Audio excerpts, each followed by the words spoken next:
Well, welcome everybody. My name is Marty Mascari. I'm with the North Central Texas Council of Governments under the Area Agency on Aging. I work under the Area Agency on Aging and the Aging and Disability Resource Center, which are both under the umbrella of the North Central Texas Council of Governments. Once again, we're blessed, very blessed here to have Dr. Ron Mottern here to talk to us about My Loved One Shows Signs of Antisocial Personality Disorder. How do I manage our interaction? But before we get started, I'm going to ask Dr. to advance the slides. We're going to talk about CEUs for just a minute.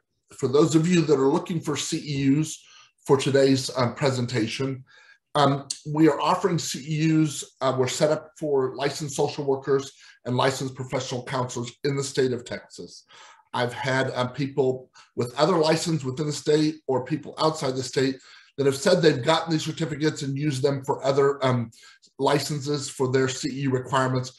But that is secondhand information, and so you do it at your own risk, but you're more than welcome to get a certificate and do what you want with it. We're also offering certificates of attendance for those of you that like that. The guidelines are the same for both. We're offering 1.5 hours of CEU credits today. You must complete the entire live webinar. You must complete the Google survey. The evaluation survey should pop up as you close out of Zoom today. If it doesn't, you'll also receive a link to that in the follow-up email after today's presentation. The survey will be up and available for 1 week from today to the 31st. And please give us 2 weeks after the close of that, after the 31st to the 14th, to get the surveys out, everyone. If you don't have it by the 14th, feel free to reach out to me and we'll see what may have happened. But there you go. If we could advance, I'd like to introduce our presenter. For those of you that are new, Dr. Mottern's done quite a series with us. We're very grateful for the partnership. Dr. Mottern is the Executive Director of the Mottern Institute for Mind Body Wellness. He has 22 years of experience in in-person and worldwide virtual treatment in cognitive restructuring, behavioral modification, emotional regulation, and physical improvement. He has also published a book, he published a book that's Living Well, A Guide to Cognitive Behavioral Skills and Exercises. And I know that's on Amazon and several other places if you're interested in that. But Dr. Mottern, I'm going to turn it over to you. Okay, thank you. So My Loved One Shows Signs of Antisocial Personality Disorder. Always an interesting topic, and how can I manage that? A lot of misunderstanding around this sometimes. So as we look at it today, we want to look at what is antisocial personality disorder. Some of that is predicated on conduct disorder, so I do want to take a look at that. Prevalence of antisocial personality disorder in society. Treatments for that, because there is treatment for it. Want to look at our section on ASPD and popular culture, and there's lots and lots of that out there from years and years back. Jimmy Cagney and George Raft and everybody else. But, lots of good stuff on that. So there's some more current ones that you might find interesting I've got on there. And then I want to take a brief delve, just dip our toe, so to speak, into the topic of psychopathy. That's another one that's sort of misunderstood, because antisocial is an aspect of psychopathy. Some people have psychopathy on the antisocial continuum. And so we want to briefly look at that. And then how do I manage these interactions if I have to deal with people, especially loved ones? If I don't have to deal with them, I don't want to. But oftentimes I have to deal with these people. They're part of my family or what have you. And so how do I do that? So let's jump in. What is antisocial personality disorder and what is not antisocial personality disorder? Even in when I was teaching at graduate school in psychology, I would often get students who would say, they would be talking about a case and say he was antisocial, and they didn't mean that he was antisocial in the case of antisocial personality disorder. What they meant was he was more non-social, okay? So those are two entirely different things. Now you can get by with that in the, just in the normal everyday life. If you say somebody's antisocial, they're going to think you mean non-social. But in psychology, if you say antisocial, you're talking about antisocial personality disorder. So I had to remind them to be very careful when they did that, so that they were using the right terminology, weren't portraying somebody as having antisocial personality disorder who didn't. The person was just, like I said, non-social. They just didn't like to be around people. They may have been introverted, whatever. That has nothing to do with antisocial personality disorder. So that is not what we're talking about. We will be talking about antisocial personality disorder. Now, if you talk to somebody in corrections about antisocial personality disorder, the first thing they're going to think of is criminal, okay? And there's a good reason for that. I mean, that's who they work with, right? But when we start looking at the characteristics of this, the criteria, the diagnostic criteria, you'll find out why. So let's go ahead and jump into that. As far as antisocial personality disorder goes, it's a pervasive pattern. So this is something that's been going on, right? For a pervasive pattern of disregard for and violation of the rights of others. Now, what happens when you do that? Well, generally in our society, you end up in the criminal justice system. So this is the reason that oftentimes people who work in corrections and what have you, they hear the term antisocial, they're going to automatically think criminal. Not necessarily, it may catch it before it gets there, hopefully, but that's tend to be where that thinking goes. Now, this has occurred since 15 years of age, and you have to have 3 or more of the following characteristics. So number 1, a failure to conform to social norms with respect to lawful behaviors, hence the criminality, as indicated by repeatedly performing acts that are grounds for arrest. So here, once again, this is where we get that sort of association of antisocial personality with criminality. And in the prison population, in the institutional population, the criminal justice system, we see a majority of those people who have antisocial personality disorder. Not all of them, but majority of them. Number 2, deceitfulness, as indicated by repeated lying, use of aliases. How many people here have ever used an alias? Okay, I don't think I have. Maybe when I was a kid, somebody asked, got in trouble, gave them an alias or something, but not as an adult, right? Or conning others. Okay, interesting that you think of the Diagnostic and Statistical Manual of Mental Disorders by the American Psychiatric Association. Conning is a term. Okay. Conning others for personal profit or pleasure. So we have a pretty good idea of what conning people is, that it makes its way in there without any definition. Impulsivity or failure to plan ahead. Okay, now this is something that may get people into trouble, that not necessarily into the criminal justice system, right? Number 4, irritability and aggressiveness, as indicated by repeated physical fights or assaults. Once again, you do enough of that, you might find yourself in jail. But that impulsivity, that irritability and aggressiveness won't necessarily get you there. Okay, so even though oftentimes we associate antisocial personality disorder with criminal behavior, doesn't necessarily get to that point. Okay, a reckless disregard for the safety of others. Once again, it might get others in trouble, but it doesn't necessarily get me into the criminal justice system. So we begin to see how this can be a problem in our society. And certainly this reckless disregard for other people's safety is something that we want to forestall, right? It's something we want to treat. We don't want people doing this, but at the same time, it may not get you into the criminal justice system. Consistent irresponsibility, as indicated by repeated failure to sustain consistent work behavior or honor financial obligations. Once again, it may get me into trouble. Okay, if I write bad checks, if I do something like that, or I run my credit up and do something like that, it may cause other types of behavior. If I'm writing a hot check, then certainly that's going to get the law involved with that. But once again, this can go either way there. And then number 7, a lack of remorse. So I don't care. I did these things and I really don't care. Okay, as indicated by being indifferent to or rationalize having hurt, mistreated, or stolen from another. Now, one of the books that I did not put in here when we get to the popular culture, John Douglas, who used to be the head of the Behavioral Sciences Unit at the FBI, you ever watched the movie Hannibal Lecter, Silence of the Lambs? The Jack Crawford character, the head of that unit, was sort of modeled on him. Okay, anyway, he has a book out there where he goes through some of the interviews that he's done with people, and that's what this unit did. Was they made studies of serial killers as well as other people.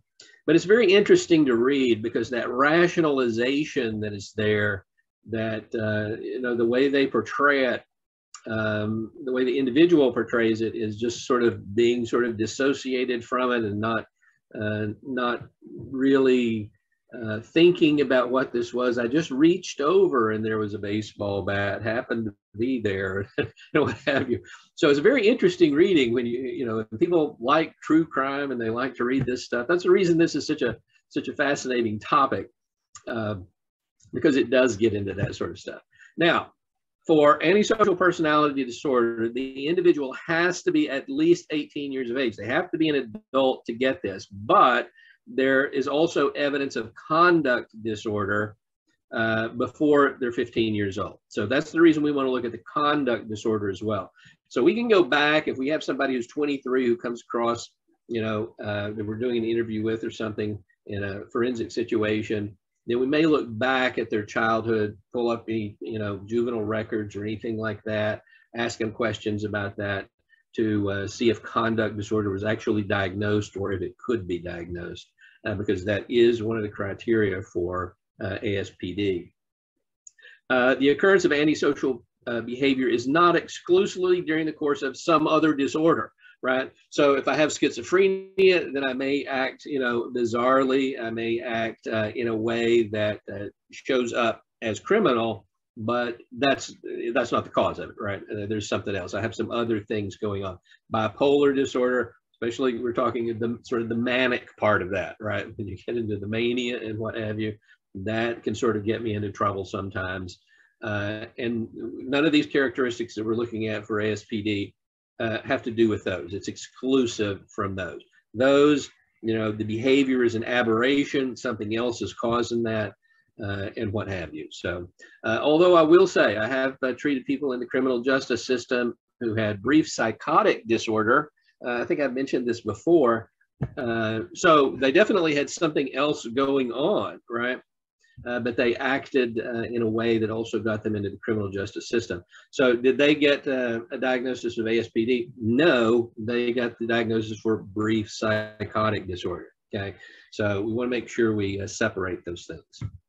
Okay, so conduct disorder. Now pay attention to these criteria, because these are the things that we're going to talk a little bit more about later, and these are the things that we have to intervene on, okay? So we know these are the behaviors, right? It's a repetitive and persistent pattern of behavior, but this is what we have to change. And I'll talk about how we do that in a little bit. But so diagnostic criteria, a repetitive and persistent pattern, once again, of behavior in which the basic rights of others or major age-appropriate societal norms or rules are violated, okay? 3 or more of the following 15 criteria in the past year, with at least one of them being in the last 6 months. So first category, aggression to people and animals, okay? So if you're looking at somebody under 15 years of age, bullies, threatens, intimidates others, okay?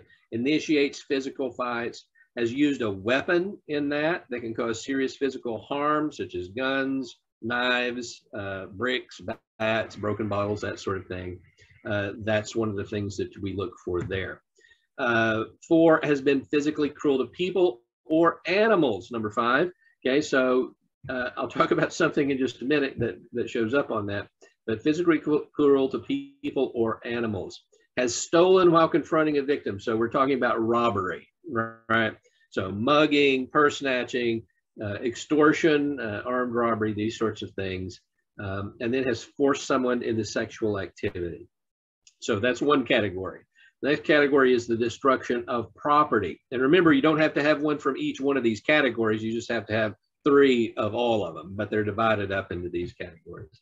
The destruction of property has deliberately engaged in fire setting with the intention of causing serious damage, and has deliberately destroyed others' property other than by fire setting. So they can set it on fire, they can just break it and not set it on fire. Now, this is the aside that I was talking about. There's something called the homicidal triad, okay? And that includes, of these things that we just looked at, that physically cruel to people and animals and deliberately engaged in fire setting. So we have pyromania is one, it's like a triangle, right? The one angle of that is pyromania. Another one is cruelty to other children or animals. And then enuresis is there, bedwetting. If you have 2 of the 3 of those, okay, you're number 1 on the list. If there's murders going on in your area, you're going to be number 1 on the list. Now, this doesn't necessarily, and the reason I say put this here is because it made a wonderful thing there for a conduct disorder, right? But we want to look at the same thing with adults, right? And this is where we're looking at that is primarily adults. Although I will say, because we don't expect enuresis. I mean, if somebody's 5 years old and they're wetting the bed, okay, well, you know, they're just a kid. Need to be growing out of that, but they're just a kid. But I have worked with people who are about 5 years old. I think the kid that I'm thinking of was 5 years old, and he had the pyromania and the cruelty to animals. So I was like, oh my goodness, this poor boy. You know, he was a sweet kid, but he was starting out bad. And that's often what happens, right? So we'll look at that when we look at treatment. So what do we do about that? But that homicidal triad, I just throw that out for you. I also found that interesting in that, you know, there's that old wives thing that, you know, there's this little saying that if you play in the fire, you'll pee in the bed. That's 2 of those right there, right? I always thought that was very interesting. You know, old wives have a lot of wisdom. So they're looking at, you know, they're playing with the fire, they're peeing in the bed. This is not good.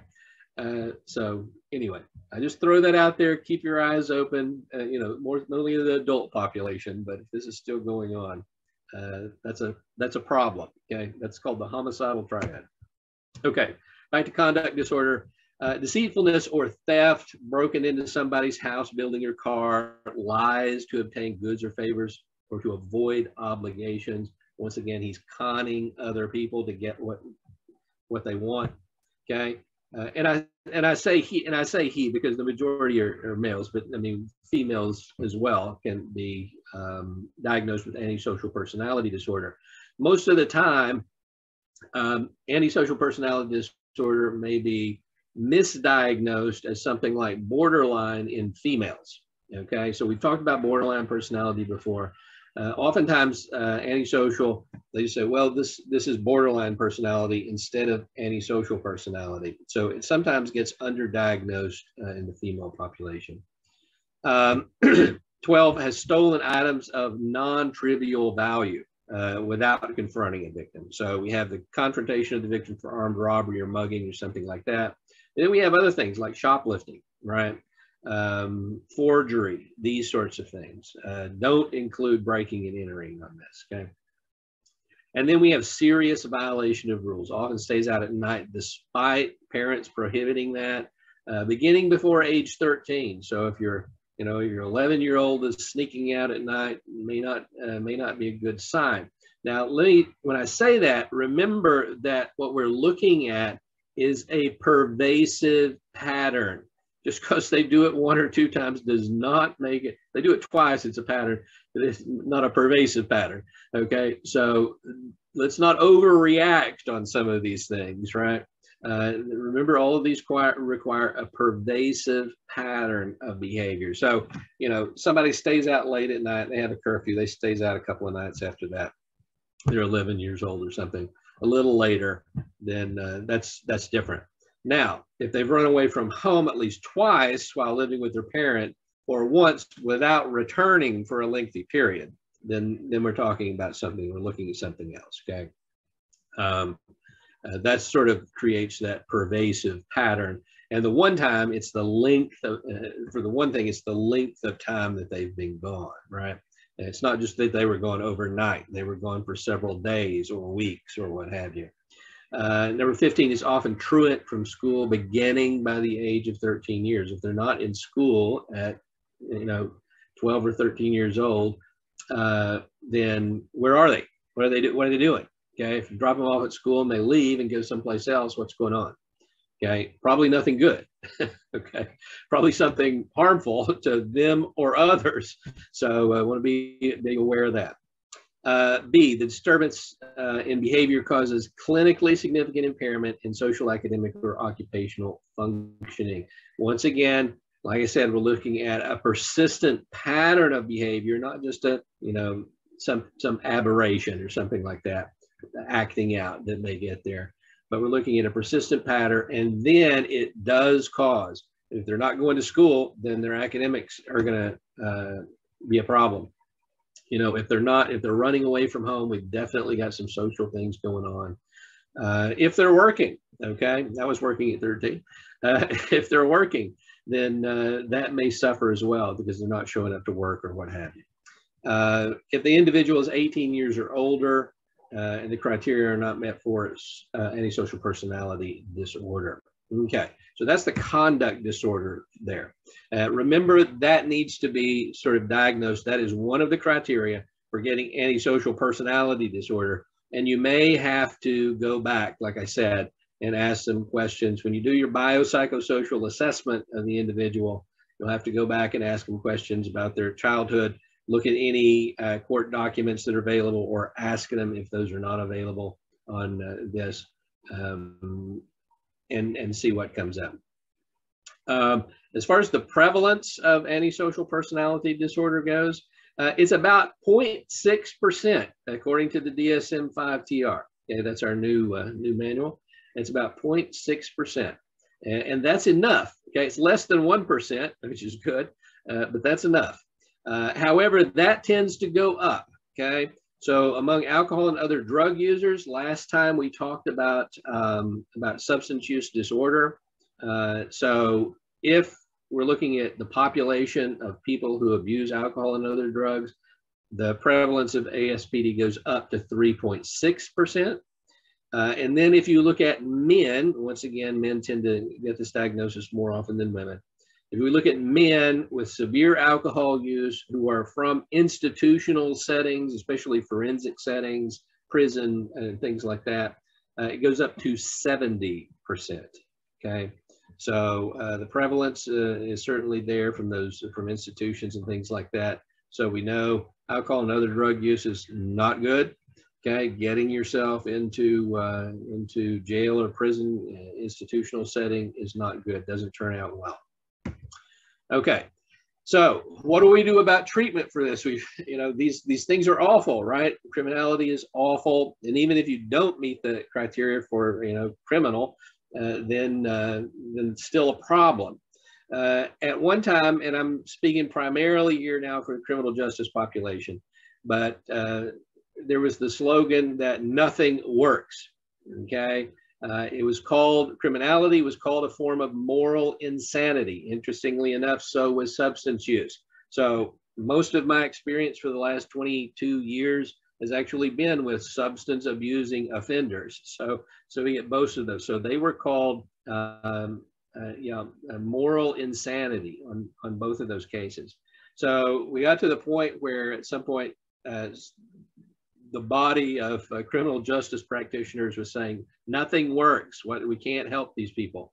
That was never true, and it's certainly not true now, and we know it's not true. We know there is treatment for that. We do have evidence-based practices. Now, if you just go off willy-nilly doing your own thing, maybe it'll get better, maybe it won't. In fact, from the research that we have, we know that in general, not for this population, but in general, that the type of treatment doesn't matter. It's the relationship between the therapist and the client that is the most important part of it. However, for this population, for this forensic population, this criminal population, then cognitive behavioral therapy is the only evidence-based therapy that works. Okay, So we have to have that. And even if it's cognitive behavioral therapy, there's no guarantee that it's going to work. Okay, it has to be cognitive behavioral therapy and focus on these things: cognitive restructuring, changing my thinking, social skills, and problem solving. Okay, those are the three areas that we have to have treatment in: cognitive restructuring, social skills, and problem solving. All right. Now, when we use those, when we teach people these things, and this is the thing. Okay. Let me just finish that. When we teach people these things, we notice that recidivism goes down. Okay. Their reoffending goes down. Getting themselves back into jail or prison goes down when we teach people these skills. Okay. It's very interesting. The United States, Canada, and Great Britain all sort of have the same approach to criminal justice and dealing with this sort of thing. Okay. Europe is different. Okay. The rest of Europe is very different, but for the US, Canada, and then Great Britain, and especially for the US and Canada, we draw from the same research. We look at the same research on this topic and what have you. And what we have found is that these three areas are the areas where we need this. And if we combine that with what they do in Europe, Europe looks at this very differently. Europe looks at criminality as an education problem. And that's exactly what we're coming to see, that we have to educate people in these skills of cognitive restructuring, social skills, and problem solving. Somewhere in their development, they didn't get it. Okay. That doesn't mean that their parents didn't teach them to them. Doesn't mean that the schools didn't teach it to them. They just didn't get it. Everybody else got it, right? I got it. You got it. Everybody else got it. They didn't get it for whatever reason. They weren't paying attention, right? They were thinking about going and doing something else. They were playing hooky from school. Whatever it happened to be, they didn't get that, okay? And that's why we find that when we educate people in this, that when we teach them these skills of cognitive restructuring, changing their thinking, identifying thinking errors, and then correcting those, of social skills, things like active listening, okay, is a social skill. Empathy is a social skill that can be taught, okay? Understanding and responding to the feelings of others, that's empathy, that can be taught. As we teach people these social skills and as we teach them problem solving, then their life gets better and they learn to use these things.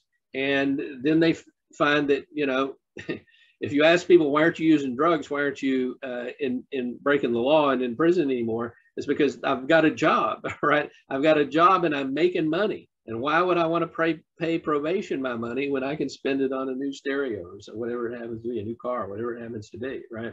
So once we get them to start engaging in these skills, engaging in these practices, and applying them in their lives, they see the benefit of that. And once they see the benefit, I mean, that's the whole thing with change, right? Once I can see that what I'm doing is working for me, well, I'm gonna do that, right? I'd be foolish not to.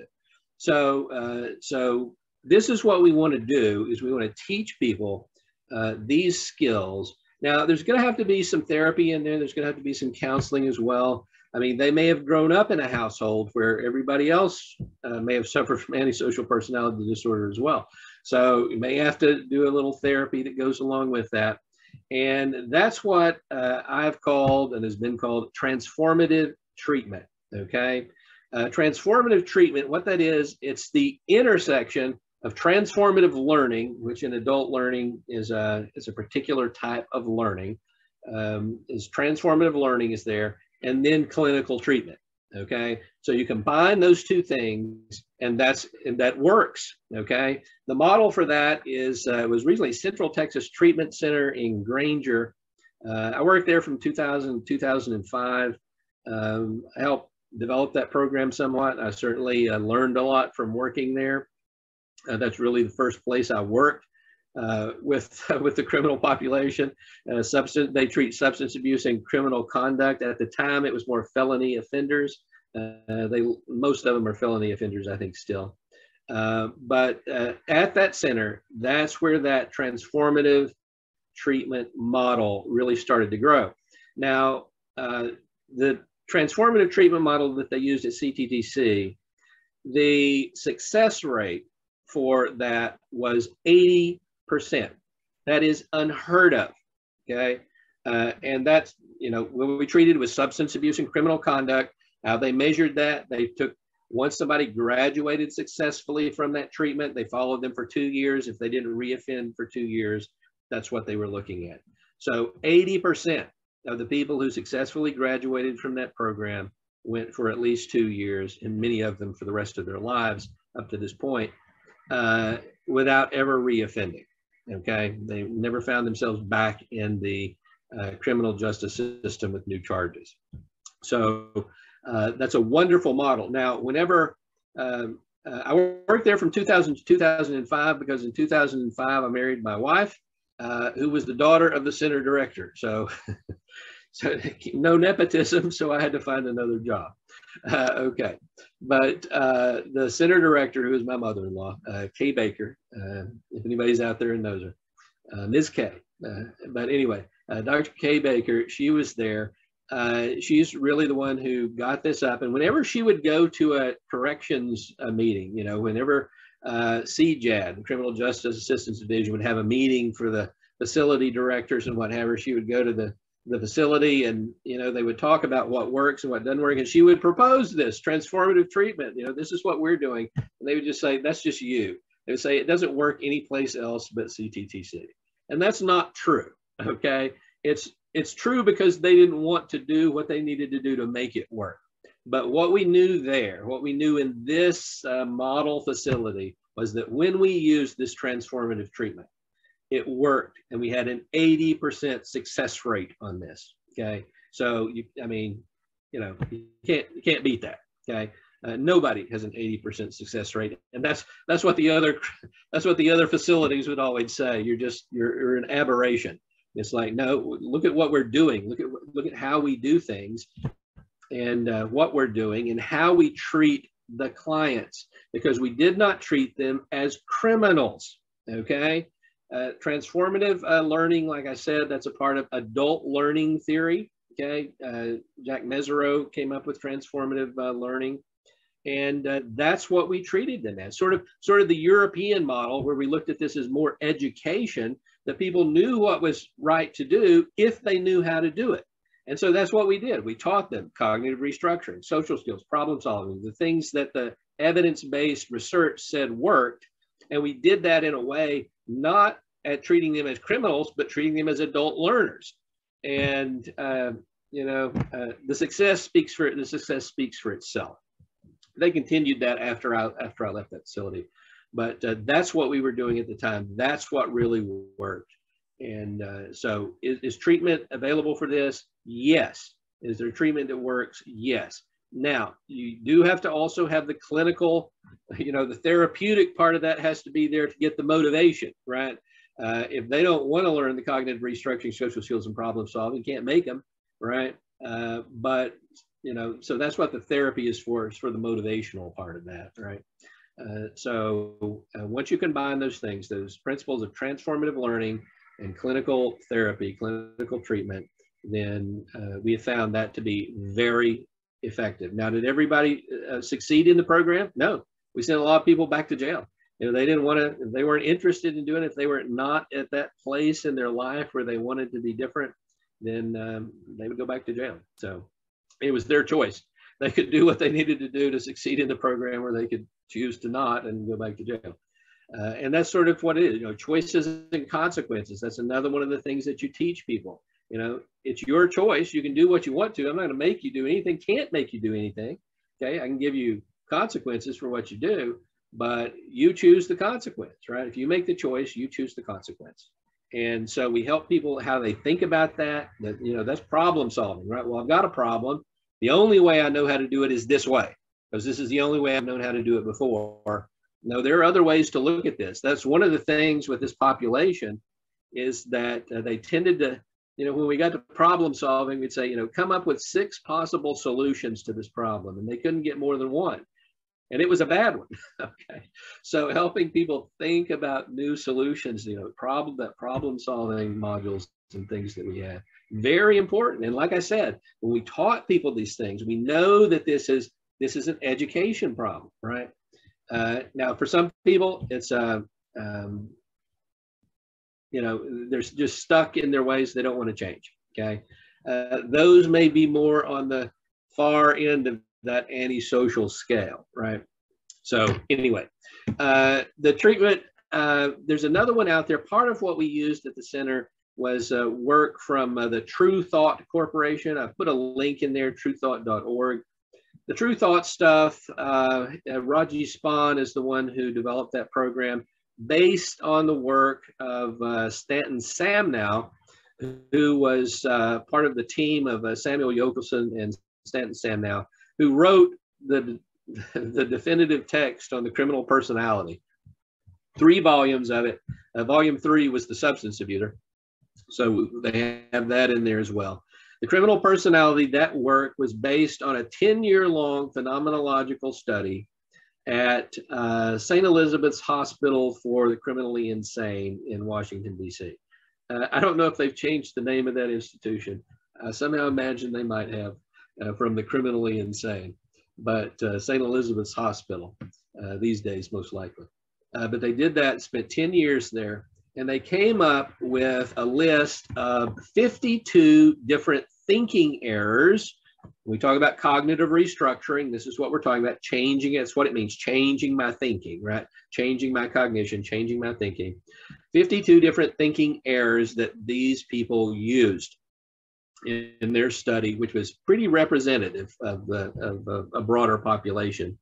And Spahn took those and divided those into 9 different thinking barriers, what she called, and then some time bomb tactics. Now, I'm not going to go in depth into each of these, but you can see these barriers in thinking, and you can see how similar they are to the criteria that we saw for conduct disorder and for antisocial personality disorder, because those were the things that were showing up in that 10-year-long study.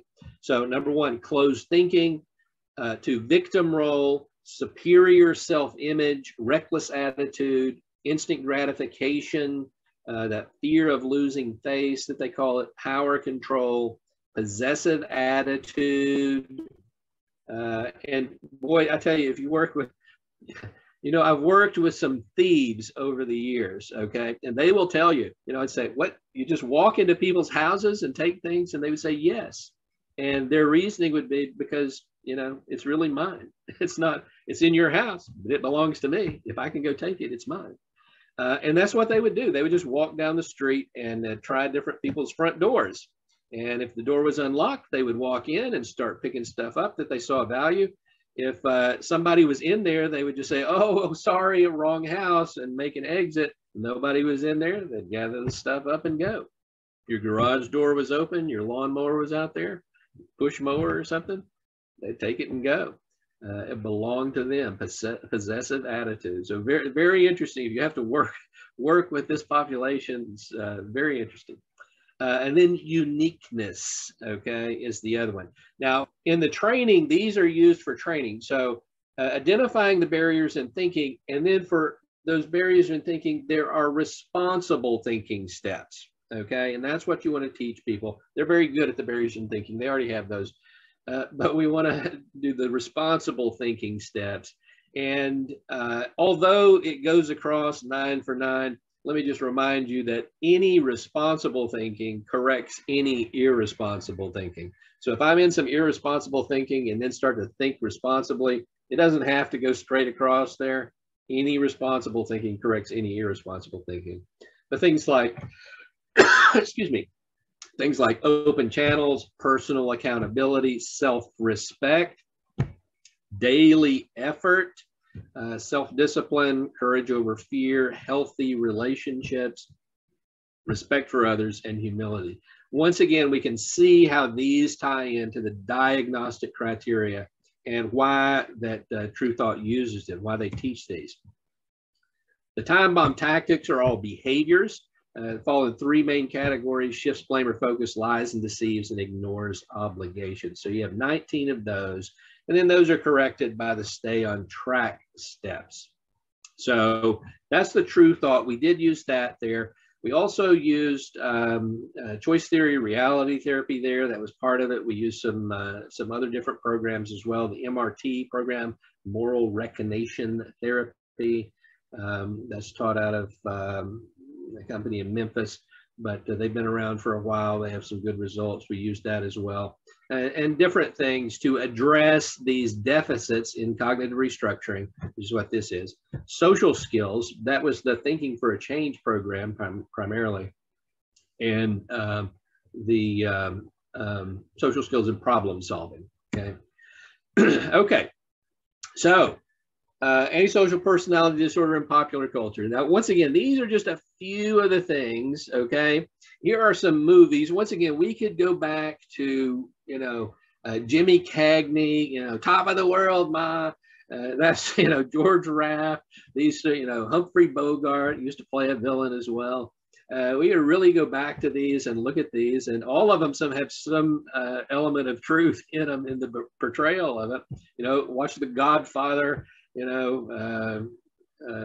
Scarface, or whatever it is. You watch all of these and you can pick out, then go back and pick out these things, right? Pick out those barriers in thinking, pick out those time bomb tactics. And in fact, that's what I would do in the classes. Sometimes we would take clips, we would watch a clip of a movie and say, what is being portrayed here? But a couple that you may have not heard of, and these are books. These are the books. They also were a movie. So Rebel Without a Cause. Robert Lindner, the psychoanalyst, wrote that. We talked about him a little bit when we looked at borderline personality. Excuse me.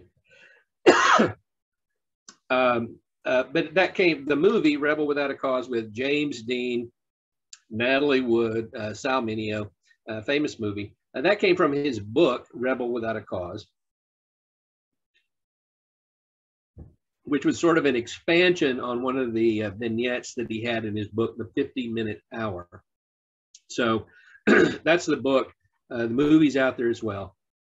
Hervé Cleckley, The Mask of Sanity, is really one of the first books that looks at antisocial and psychopathy. So a very interesting book that's available online. You can get that whole book, look it up online. Don't have to buy it. And then Papillon by Henri Charrière. You may have seen the movie with Steve McQueen, Dustin Hoffman. Okay, that was originally a book. The book is, I think the book is more interesting than the movie is. But he was a French thief and also was convicted of murder. But some of the things he's talking about, being in his jail cell and just plotting the demise of the judge as he's walking back and forth, these sorts of things, you can really see those thinking errors at work there. So those are a few entertainment books that you might want to look at. Like I said, a couple of them are movies as well that you can go.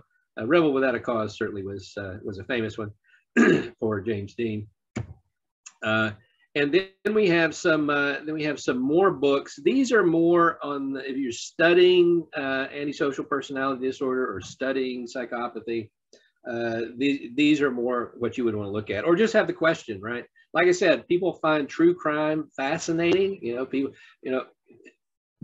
The movie channels that have that on there. I don't remember, the American History Channel or whatever it is, that has Forensic Files, right? How many people have watched Forensic Files? How many people watch those? I've watched so many of them that, my wife has watched so many of them that I haven't seen a new one in a long time, right? But these are very informative books that you can get and look at that. Number one, they're written for the general public. Without Conscience, The Disturbing World of the Psychopaths Among Us by Robert Hare. Hare is the creator of the Hare Psychopathy Checklist, which is the gold standard for diagnosing psychopathy, and we'll look at that in a minute. He also has a book with Paul Babiak called Snakes in Suits, Understanding and Surviving the Psychopaths in Your Office. So once again, just because you may be antisocial or even a psychopath doesn't mean that you're necessarily a criminal, right? You can get those three characteristics without without actually delving into criminality. Sort of hard to do, but you can do it. But Snakes in Suits, that's a good read on that. In fact, they developed the instrument, called the B-Scan 360. What we have in the past here, we've looked at something like narcissism, and many of the characteristics of people who are psychopathic and antisocial are often admired in the business world, just like with the others that we've looked at. So if you have a psychopath in your business, they will ruin your business. They will destroy it. Okay. Same thing if a treatment center. You run a treatment center treating criminal conduct and you let a psychopath get in there, they will destroy that treatment program. So it's very good to be able to recognize that. If you're in a treatment program, certainly the hair PCLR is an instrument that you'd want to use. If you're in business, in fact, many businesses use this, many major businesses and corporations, things like that, will put people on a management track, right? So if they recognize that there is something about you that's good for the company, they'll put you on a management track and you'll follow that to the upper echelons of the company. Before you start to take that, before they put you on that track, now they're starting to give that B-Scan 360 because of experiences when they didn't give it, and you got a psychopath in the company and they destroyed the company. So Snakes in Suits is another good one. Inside the Criminal Mind is an interesting one. That's Stanton Sam now, part of the, his work at St. Elizabeth's Hospital that we talked about, and then part of the True Thought stuff. He's got a couple of good books out there. You can go to his website, which is samnow.com, I believe, and get those. Inside the Criminal Mind is a good one, and then Straight Talk About Criminals. Okay, a lot of misunderstanding about this. And the misunderstandings about this often cause the most problem. One of the things that they point out in the criminal personality is that compassion looks very different in many cases. Compassion doesn't mean I'm going to take it easy on you and I'm going to be, it's not a hug a thug sort of thing. If you remember back in the 70s or 80s, they used to have what we would call hug a thug program. It's not that, because that does not do you any good. That is not going to help you learn cognitive restructuring, social skills, or problem solving. Okay, that is not going to reduce your recidivism. That is not going to help you to make it in the world outside of the institution that you find yourself in. So compassion for, if you're working in corrections, and especially correctional treatment, compassion may look very differently. It may look more like that tough love thing, right? Where you're holding somebody to the fire, you're making them do this, and you're doing that because you know they need to learn these skills. Now, ultimately, it's up to them. Whether they choose to do it or not is going to be up to them. But a lot of misunderstandings out there about criminality, very different from what the research says. And so Straight Talk About Criminals, and also Inside the Criminal Mind, very good books. Stanton Sam now, if you're interested in that sort of thing. Okay, here's some movies. Okay. Like I said, we can go all the way back, black and white movies, all the way back. But here are some very good ones. Okay, Cape Fear is an excellent one. And I'm giving you the 1962 version because no matter how tough Robert De Niro tries to be, he's never going to be as tough as Robert Mitchum was. Okay, and Robert Mitchum comes closer to it. I mean, when we look at Robert De Niro in the new remake of Cape Fear, right, he just looks like a bad guy, right? I mean, he just looks like a bad guy. Well, if you look like a bad guy, people know to stay away from you. How do you take advantage of people if you look like a bad guy and everybody stays away from you? So, Cape Fear, Robert Mitchum, bad man. He didn't look necessarily any different than anybody else, though, did he? Okay, and that's what we see in real life, right? Walking down the street, you don't know if you don't know about people. So Cape Fear 62 is I tend to like it a little better than the Robert De Niro. Another one is Manhunter. Now, Manhunter, for those of you who've seen it, you know how great it is. If you haven't seen it, it was the original movie that then later they came up with Silence of the Lambs. No, it wasn't Silence of the Lambs. It was Red Dragon. Sorry. Manhunter was the original version of Red Dragon, where we were first introduced to Hannibal Lecter. Okay. Now, even more so with psychopaths than other people, psychopaths work by gaining people's trust and gaining people's confidence. If I looked like Hannibal Lecter and act like Hannibal Lecter on the street, do you think many people would trust me? No, of course not. Anthony Hopkins is a wonderful actor, right? But he doesn't get a psychopath. The picture that I have here, that's Brian Cox from Manhunter. He played Hannibal Lecter in that movie. That's more of what you're going to look at when you find a psychopath. Okay. Brian Cox, excellent job in that. If you haven't seen it, Manhunter is a Michael Mann movie. I tend to like his movies anyway. He did a lot of other television series and things like that. So I like his movies. But the new version of it is Red Dragon with Ralph Fiennes in it. But the old version was Manhunter. Excellent film. Then, Goodfellas, right? Who hasn't seen Goodfellas, right? Yeah, that's a wonderful one, and it's fairly accurate according to criminals or people who were criminals. I'm thinking about one of the scenes in there is where Henry Hill is going down, and he's saying there was this guy, there was this guy, there was this guy. One of the guys he introduces, he said, "This is Mikey Franchese." And he goes on and introduces some other people. Well, Michael Francis, who was that character in that movie, Michael Francis is now a speaker. Michael Francis is a Christian, but before that, as he was in Goodfellas, he was a capo in the Colombo crime family in New York. Okay, so he was one of the upper echelon criminals in the mafia in New York.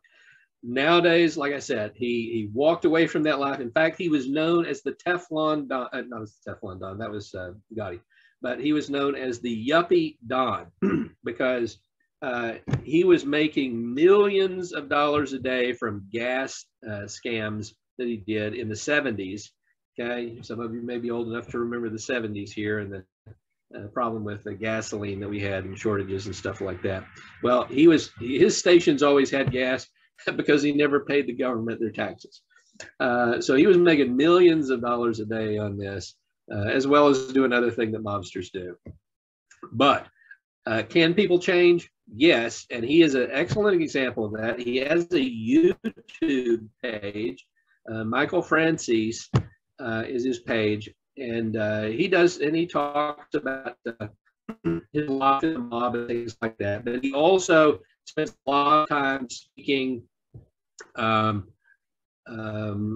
his Christianity, about his conversion with his wife, and what have you in that. So he spent a large number of years. This wasn't a recent conversion. And he talks about that. He's been around for a while, but a lot of people just don't know him. But YouTube, you can find his YouTube channel. He does something that's called Mob Movie Mondays, where he goes and on Mondays he'll look at movies about the mafia, he'll say, well, this is true and this is false. This, that's a good scene. That's not a good, not very accurate and stuff like that. But Goodfellas, certainly. So we see that. So that was one of those movies that was pretty accurate. So we see the behaviors that they engage in and those sorts of things. That's antisocial personality. Casino is another one, right? Casino is another one of those. Excellent movie. But also portrays that sort of criminal lifestyle that is often associated with antisocial personality disorder. Okay. Samnow.com is Stanton Samnow's website. Robert Hare has one as well. Remember, he's the one who created the Hare psychopathy checklist. Hare.org. You can go read some of his research on there if you like, and he's got some other things on there.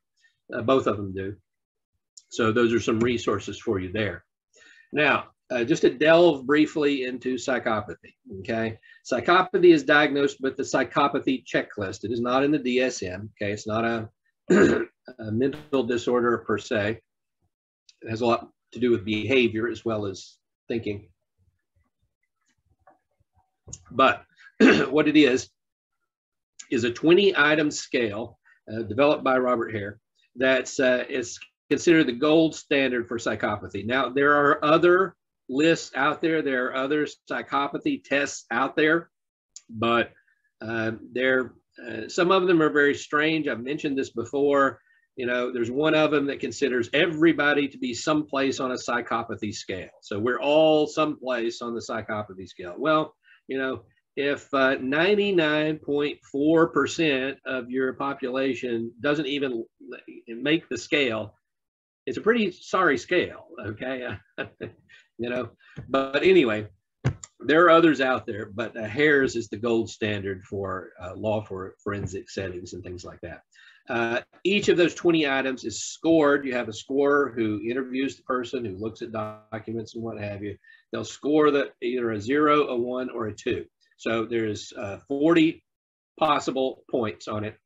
30 or above is pretty much the standard for psychopathy. You get 30 or above, you're a psychopath.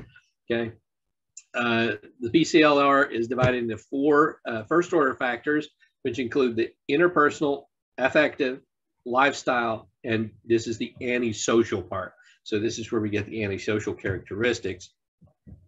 Also, they've used identity factor profiles to come out with manipulative psychopaths, aggressive psychopaths, sociopaths, and both the manipulative and aggressive psychopath are just variants of psychopathy, while the sociopath is a subtype of the offender. The language on this, people these days I've noticed are calling more people sociopaths, not necessarily correct. Okay, there's definitely a difference that we want to look at. The difference tends to be for a sociopath as a subtype of offender, as a subtype of a psychopath. A sociopath is a psychopath, but their behavior tends to be normative for the group in which they belong.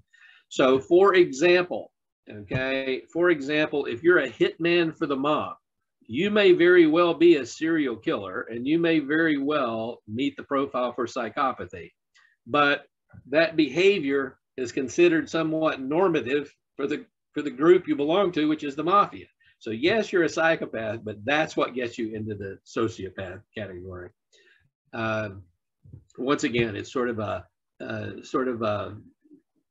you know, your behavior is normative to whatever group you belong to that's there.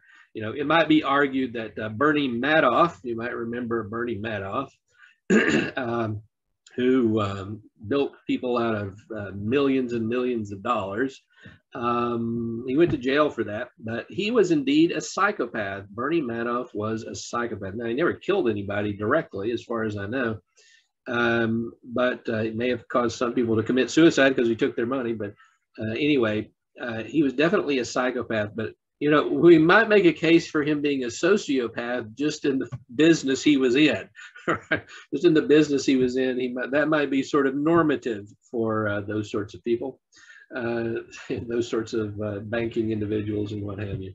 So anyway, but there's a difference between psychopath and sociopath. Once again, if you're a sociopath, you are a psychopath. It's just behavior is just more normative for the group you belong to. They also identified, as we look at the profiles, we can see sort of a range there.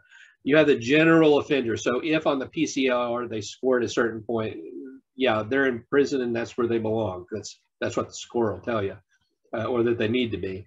Okay. Then you have the sociopath, the callous, conning offender. Okay. And then the psychopath. Okay. So sort of a little continuum there that goes on. You can identify those 4 profiles. These are the 20 criteria that you look at when you do PCLR. These are the criteria that you grade on. Number 1 is glibness and superficial charm. Once again, if you are a snake, you do not want people knowing you are a snake. If you are a psychopath, you do not want people knowing you're a psychopath. That's not going to help you at all. When I worked in corrections, I still work in corrections, but when I was working all the time in corrections, I could get a pretty good sense of people who were more criminal because I tend to like them better. and anytime I caught myself sort of having a client that I was like, he's sort of a nice guy, I had to remind myself, no, he's not a nice guy. He's here for a reason. And that means he's probably more criminal than you think he is, because that's what they do, right? They're very superficially charming. Now that'll wear away very quickly, okay? But that sort of glibness, that superficiality, that superficial charm. They have a grandiose sense of self-worth, okay? Pathological lying, okay? Pathological lying. And if you catch them at it, doesn't matter. They'll just switch in mid-sentence and just continue on like, you know. In fact, the one guy that I'm thinking of, and I thought, as I did my interview with him, I also gave him the PCLR. I did my biopsychosocial interview, and I was starting to think maybe he was sort of psychopathic. And so I asked him, I went through the questions with him and everything. And after we got through, he said, why did you ask me those last questions? And I said, well, it comes from the PCLR. He said, oh, he said, my last counselor asked me those as well. So apparently we were all thinking on the same page. But he was in group one time and he was saying something. He was going on with his story, and I stopped him and I said, no, that's not true, and corrected him on that. And he was like, oh, yeah, and just went on with the story. You know, so pathological lying in there. Conning, manipulative, those are the ones for the interpersonal characteristics. For the affective, and these are numbered as they are. So they go 1, 2, 3, 4, 5. You got a list of them, but these are the ones that will get these specific areas. So 1, 2, 4, and 5 for the interpersonal. 6, 7, 8, and 16 for the affective. Lack of remorse or guilt. Okay, if it hurts you, you lose all your money, you get hurt, you get crippled, you get dead. I don't care. Not me. Okay, very shallow affect. Those emotions that they have are very shallow. Callous, lack of empathy. This is one of those things where it's often said they understand the words, but not the music, which means they know that they should feel bad for somebody, and they know what feeling bad for somebody looks like because they see other people do it, so they can emulate that, but they don't feel that at all. They don't have any feeling behind it. It's just an act. Failure to accept responsibility. And you'll recall that some of these very similar to what we saw in conduct disorder, very similar to the things we saw in antisocial personality disorder. Lifestyle, that need for stimulation. They have a high need for stimulation in their life. Parasitic lifestyle. They're not good at living off themselves. They want to find somebody else to con, somebody else to live off of. No realistic long-term goals. You know, what's your goal in life? I want to be the president of Goldman Sachs, right?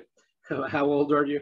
Well, I'm 24. Okay. Have you got your high school diploma? No, but I can get that. And I'm really good at, you know, totally unrealistic goals in their lives.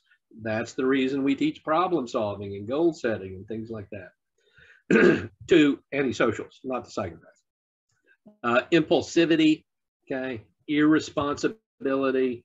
And then the antisocial part of that, poor behavioral controls, early behavioral problems.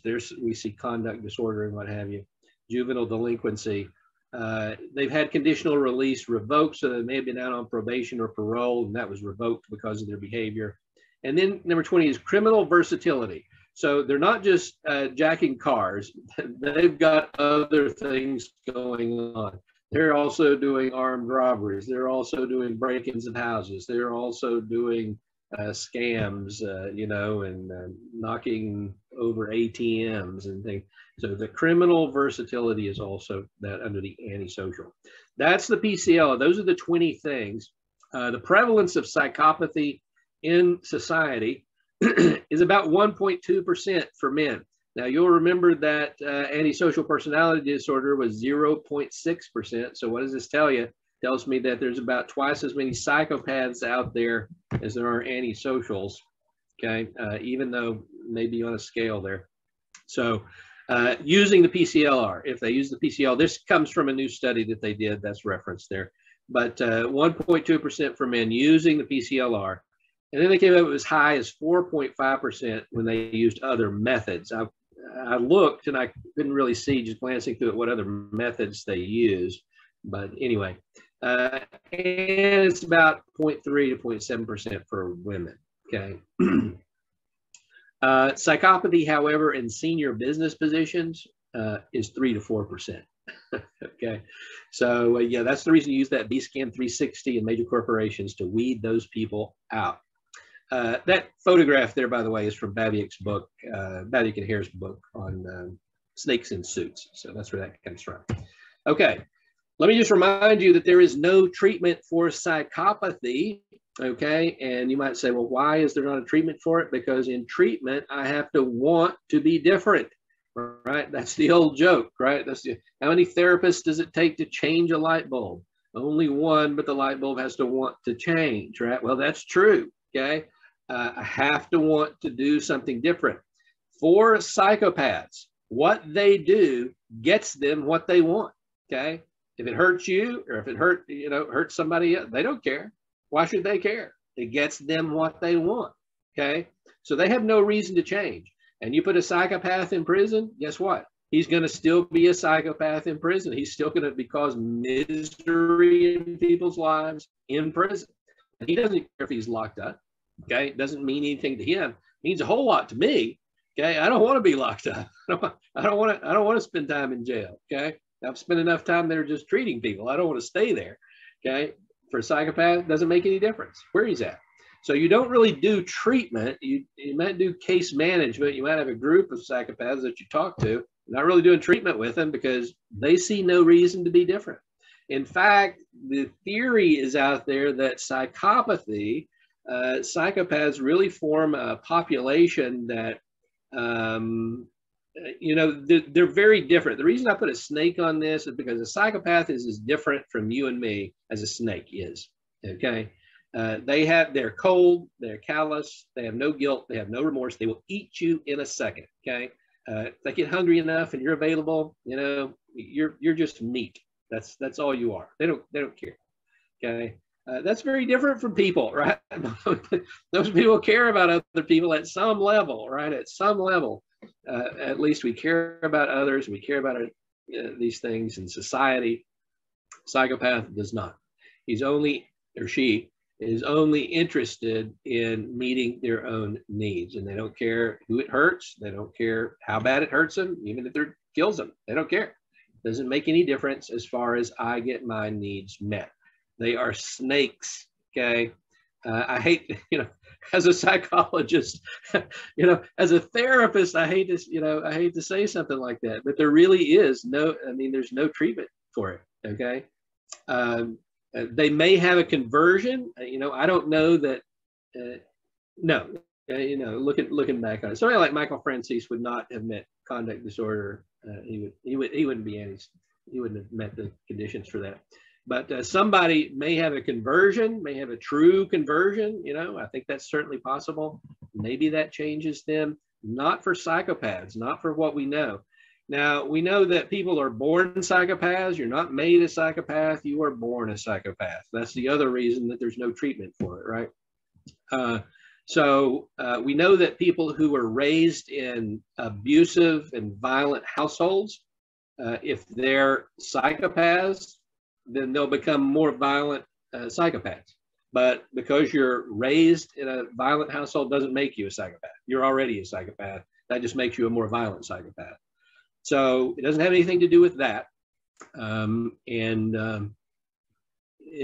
does it have to do with? Well, there are some studies on that out there that look at different things.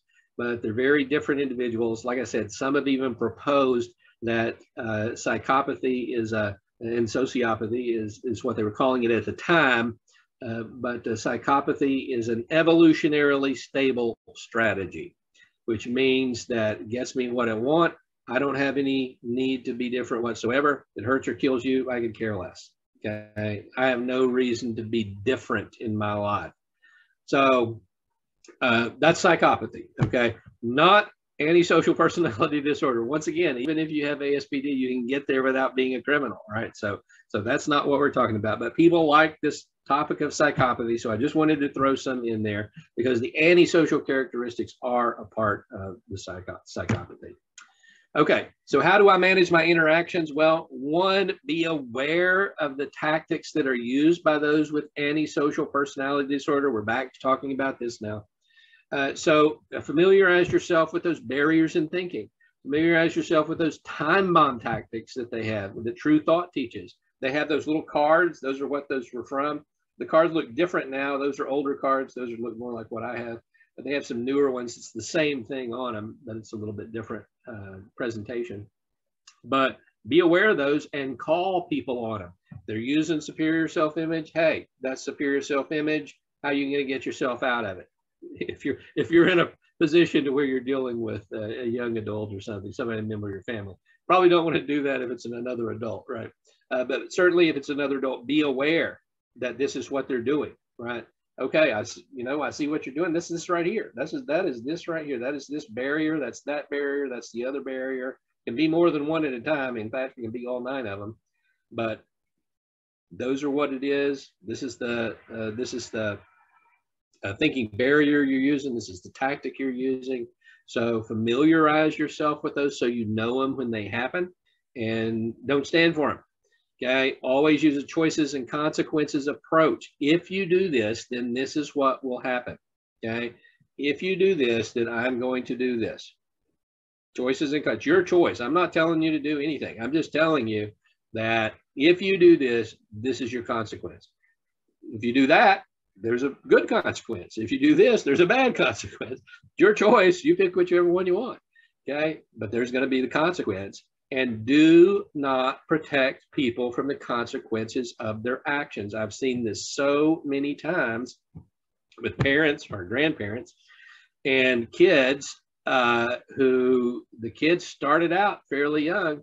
They messed up, and their parents, grandparents, whoever happened to be, protected them from that consequence. So what happened? They went out and did it again, and they continued to protect them until, in many cases now they're in very bad situations in their life. They're not living good lives. And by good, I mean, it's not good for them, right? I mean, they're living in day to day in these sorts of situations and using alcohol and other drugs, these sorts of things. So it's not good for them. But they sort of got there because people just let them get by with it. Okay, there was no consequence for their actions. Why? Once again, why should I be different if there's no bad consequence for it? With a psychopath, of course, it's like, I don't care what the consequences are, so it doesn't make any difference. But for most people, for everybody else, it's like, if there's no bad consequences for what I do, then I have no reason to change. And this is what happens when you protect people. Now, we're not talking about one time, right? We're not talking about some, your teenager goes out and gets drunk and comes home, right? And so you don't want to treat him like he's got antisocial personality disorder, right? Because he doesn't. He messed up one time. I'm going to help. I'm going to protect him from that. But if it becomes a pattern of behavior, that's when you've got to let go. If it becomes a pattern of behavior, that's when you go, it's your choices, it's your consequences. You're going to have to live with them from now on, preferably before they get too old. Number 3, realize that people are making decisions based on cognitive distortions. That's the reason we teach that, to help them recognize it, to help them change it so that they can get better results for their life. So you need to recognize that as well if you're interested in dealing with them, that, what you're doing right now is a thinking error. It's a cognitive distortion. It's not true. Okay, you've got to, you're making a cognitive mistake. Okay, so you need to correct it. Texas has some very good evidence-based treatment programs out there within the criminal justice system. So don't be afraid to let those consequences get them in the criminal justice system. Once again, if it becomes a pattern of behavior, if they just do it once, you might want to pick up some slack for them. Okay. But if it becomes a pattern of behavior, many people have turned their lives around because the criminal justice system in the state of Texas has some very good evidence-based treatment programs. Okay, They've gone on to live wonderful lives with, with families and what have you, and they're very good people. But they needed that sort of treatment. They needed the sort of treatment where it was coerced treatment. And one of the things we know about coerced treatment is it works better than non-coerced treatment because you don't have a choice. I mean, you have a choice whether you pick it up or not, but we have ways of coercion, right? We use coercion to help you make good choices. There are people who resist that, and they're the ones who end up going back to prison for many years, right? Or for the rest of their life, or what have you. But, like I said, if it's a pattern of behavior, don't be afraid to let them get themselves into the criminal justice system. But you're probably going to have to talk to your lawyer or something. Let's get them into a treatment program. We're not interested in just putting them in jail. That doesn't help anybody. Okay, just putting them in prison, that doesn't help anybody. Okay, in fact, it makes them worse. We know that. Get them into a treatment program within criminal justice and let them do that. I just came from a facility, Williamson County, a juvenile facility there. It has a very, very good treatment program for juveniles. So the treatment is out there. It may be hard to get them in there because those treatment programs are very sought after. Maintain a definite structure and do not deviate from it. Antisocial personality disorder, especially if it's very prominent. These people live in the weeds. And by that, I mean they exist on gray areas, okay? They are, if you have them in a treatment program, if you're running a treatment, these are the people who point out every little mistake that goes on. Now, if you're running a treatment program, that may be a pain in the butt, but it's also good for you because it helps you correct those, right? It helps you keep up to date, it helps you correct those. But that's where they'll take you. So keep a structure. Don't let them pull you into the what ifs and what have you. Well, what if or what this may have been? No, we're dealing with black and white. This is what it is. When you get into the gray, they rule. Okay, you're not going to be able to compete with them. Don't go there. Encourage them to seek help in the areas of cognitive restructuring, social skills, and problem solving. Once again, that's the kind of evidence-based treatment you want. And once again, simply talking to them. Motivational interviewing is used a lot, but also talking to them just simply about what do you want in your life? Is this really getting you what you want in your life? Is this what you want?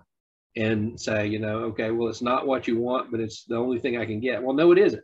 Okay, let's look at, you're using some thinking errors. You're not having a whole lot of problem solving skills. Your social skills may be somewhat lacking. So let's work on those. There are programs out there that teach those things. You don't have to be in the criminal justice system to learn those.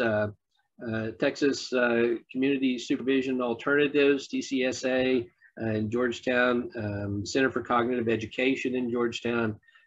They have those programs. You don't have to be, if you want to take those or think somebody could be of value to them, then you can talk to them and send them to those programs. So don't have to be in the criminal justice system once again to get there. As we looked at ASPD, we saw that those characteristics of it, if I use them long enough, I'm going to end up in criminal justice. Okay, that's just the way it is. But it doesn't have to be so right now. I can still have the ASPD diagnosis and not be in the criminal justice system. If I want to stay out of it, I can do this.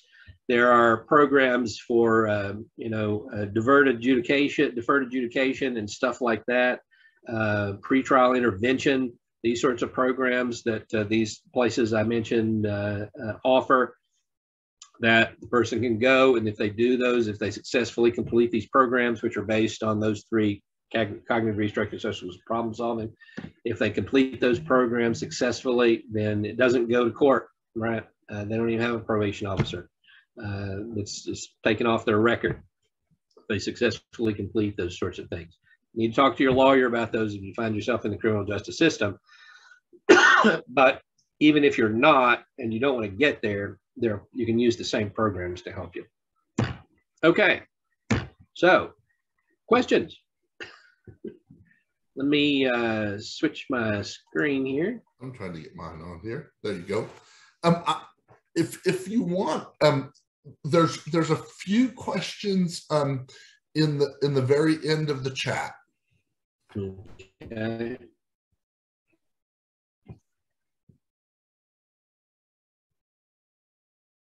Okay. DBT, dialectic behavior therapy, is a type of cognitive behavioral therapy that doesn't DBT does address those sorts of things. It does address social skills. It does address cognitive restructuring. So it can be effective. You'll just, I mean, you have to find out.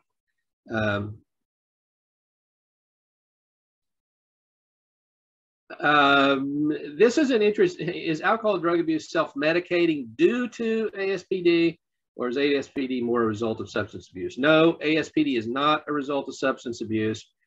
You may mess up. You may drink and drive. Okay. DUI is not going to get you ASPD. Okay. Diagnosis. Okay. But what we're looking at with ASPD is a pervasive pattern of behavior. And the substance abuse isn't going to get you there. If you have that pervasive pattern of behavior, this is a good one. Read Yokelson and Samnow's third volume on the drug abuser, okay, on the substance abuser and the criminal personality. Oftentimes, what will happen is we have people who have ASPD who then use alcohol and other drugs as an excuse to justify their behavior. Okay, but the substance abuse, like I said, you know, I can do things. I can get drunk, throw a brick through a window, right? That gets me into trouble. That's not a pervasive pattern of behavior. Okay. Can a person diagnosed with mental health issues, depression, or anxiety, re-educated?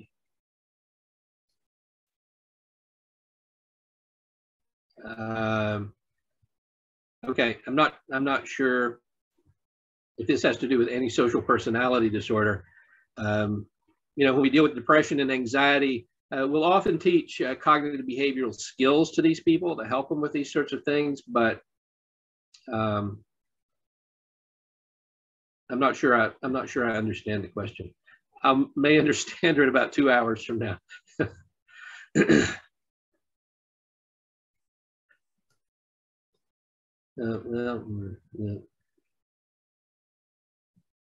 Yeah. You might try to treat psychopathy, but you're not going to treat it, okay? Because the psychopath doesn't want to be different. What they've probably done, this may be one of those things that where they've described psychopathy on something other than the Hare PCLR. Like I said, one of those scales that said everybody is a psychopath in some way.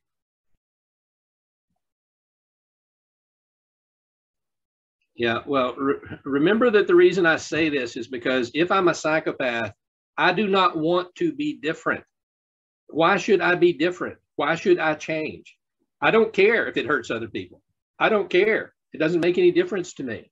I get what I want doing what I do. I can get it in jail. I can get it out of jail. So as of yet, we haven't really seen anybody, I don't say anybody, but we haven't seen any group of people in the research that says that psychopathy can be treated at all. In the PCLR, remember that a 30 or above is psychopathy.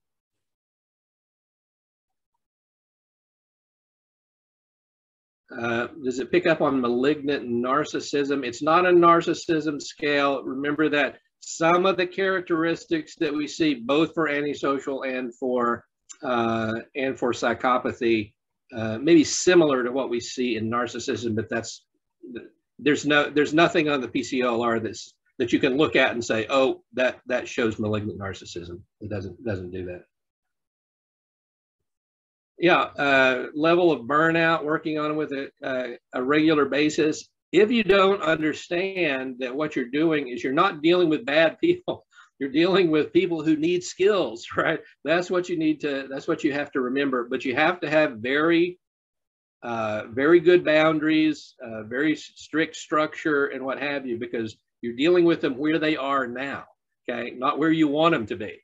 So you have to protect yourself and you have to insulate yourself, but you have to always have that hope that they're going to get this. They may not get it with me, but the other thing that we know from the research is that sooner or later, they'll get it, okay? Sooner or later, there's a critical mass and they get it. It all adds up. They get it if they want to be different.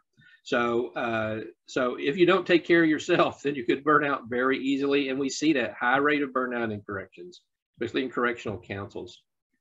In regards to borderline, we have that recording on YouTube, and with the recording, underneath the notes of the recording, you'll find the links to the slides for borderline personality disorder. And if you just send me a request, I can send you the link for that, or you can go to the YouTube channel, which is on the bottom of any of my emails. There's a link to our YouTube channel. There's a couple of things over in the Q&A.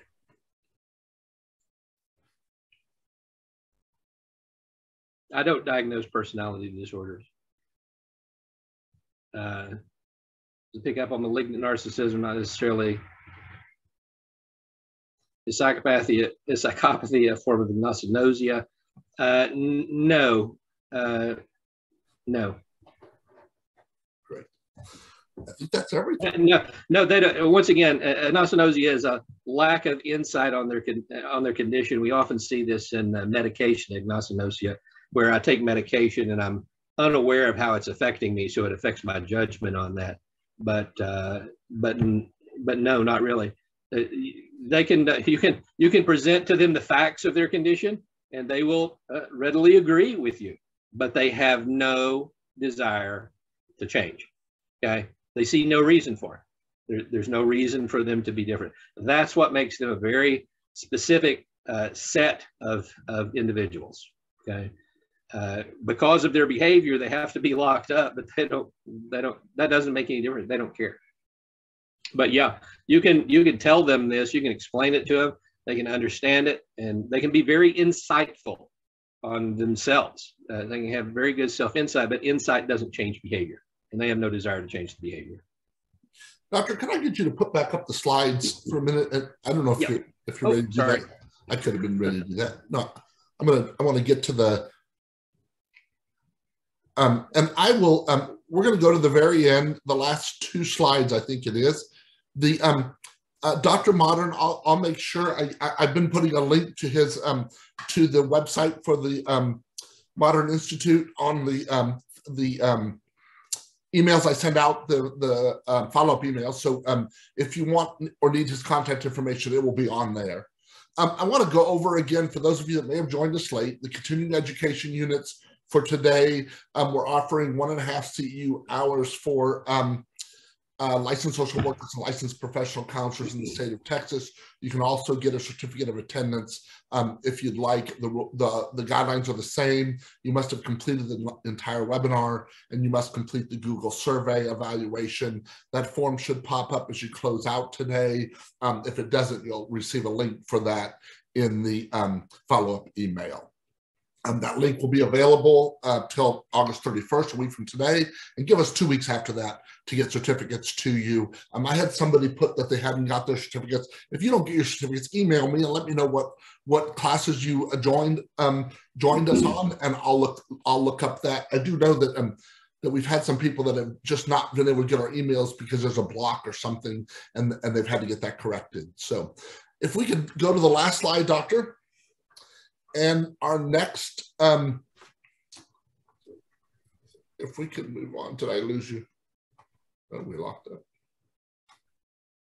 Maybe. I'm showing the last slide. You don't see it? I'm not seeing the last slide. Sorry, it's on the one before. I thought maybe I lost you there. It's showing that, but if you unshare and reshare, sometimes it'll fix that problem. I've had that before. Do that. I'm sorry. I should have it here. There we go. So our last, perfect. So our next webinar with Dr. Mottern is going to be on the 14th of September. We'll be talking about codependency, should be a very, very popular topic. Why can't the person see it? And what can I do to help them? So, Doctor, thank you so much once again for just an incredible webinar. We certainly appreciate it. Thank you all for joining us, and you all have a great day. My pleasure. Thank you.